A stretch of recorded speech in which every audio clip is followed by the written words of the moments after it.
வணக்கம். ஈதுக்கு ரிலீஸ் ஆன இன்னொரு படத்தோட ரிவ்யூ இது. படம் பேர் ஆவேஷம்.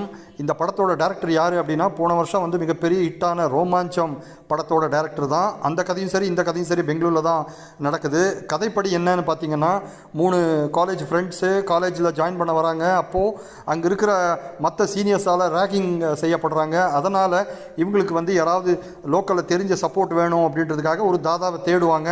அந்த மாதிரி தேடுறப்ப தான் ஃபஹத்தை பாரில் மீட் பண்ணுவாங்க. ஃபஹத் யாருன்னா மிகப்பெரிய தாதா.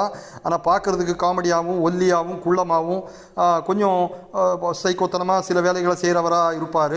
இந்த 3 பேர் இவரோட ஹெல்ப்புக்காக கடைசியில் அவங்களோட ஃப்ரெண்ட்ஸை பழி வாங்கினாங்களா, இல்லை ஃபஹத்தால் இவங்களுக்கு வேறு என்னென்ன விஷயங்கள் நடந்தது அப்படின்றத படம் மிகப்பெரிய காமெடியாக சொல்லியிருப்பாங்க. ஃபஹத் படத்தில் அல்டிமேட். இவர் மாதிரி இன்னொரு நடிகர் பிறக்கவே மாட்டார். நிச்சயமாக பாருங்கள். எனக்கு கட்டாயம்